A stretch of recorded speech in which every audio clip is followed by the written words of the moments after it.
We've raised issues about competitiveness, about innovation, and in every segment that we've had in this series, we've talked about leadership, how important leadership is. But what are we talking about? What kind of leadership are we talking about?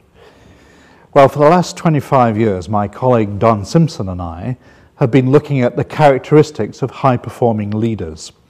These are in non-profit organizations, for-profit organizations, government, and community. What do they look like? What are the key characteristics of organizational leaders that can really make a difference? We've called them Renaissance leaders because they're actually trying to build a different world. They're trying to build a different kind of space in which they operate. And we think of that as a kind of Renaissance space. So we see 6 characteristics of high-performing Renaissance leaders. I'm going to talk about them briefly, but you can read more about them in our book, Renaissance Leadership, available at Kindle and on lulu.com.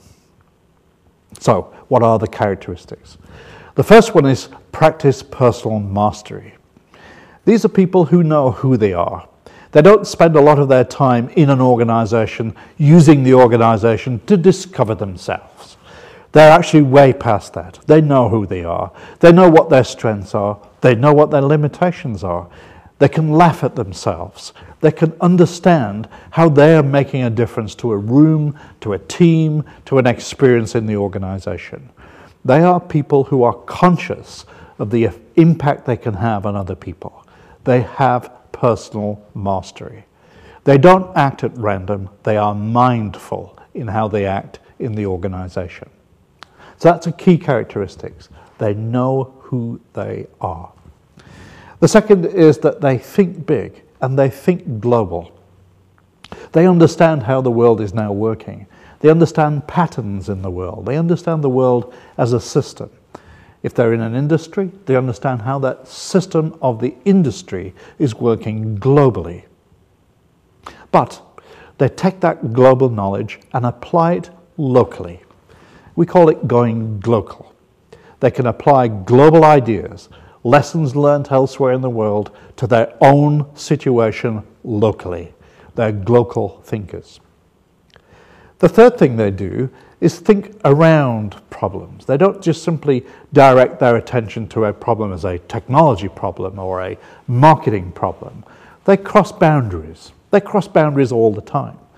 In fact, one of the characteristics that we see as most important is that they constantly look across the boundaries of knowledge to understand what else they can do to make a difference to their organization.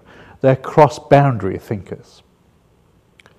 Now, let's get practical. What else do they do? What do they do to actually make a difference? Well, one of the things they do that we notice very particularly is they think back from the future. Rather than starting from where they are right now and working out what the next step is and what the step after that might be, they start 5 years from now and work backwards.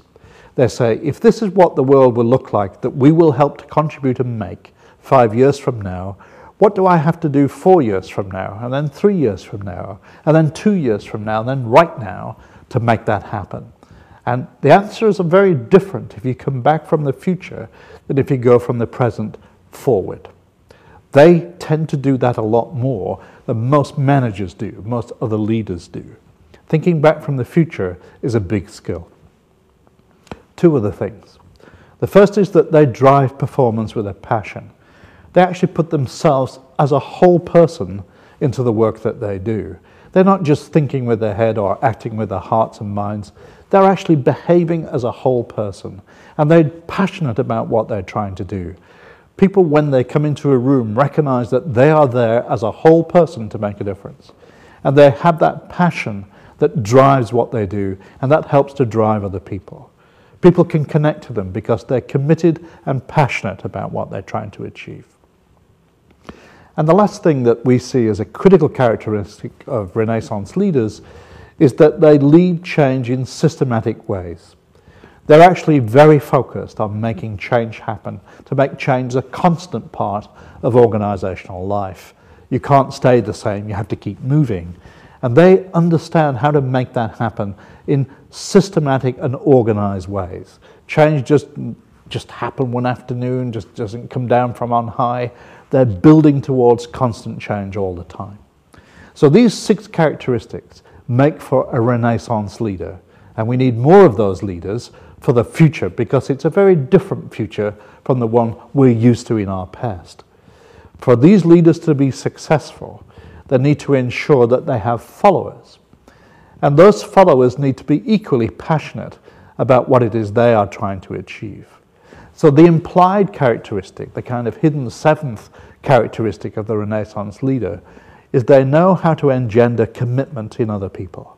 And they do it not by instruction, not by command and control, but by showing by example that things are possible.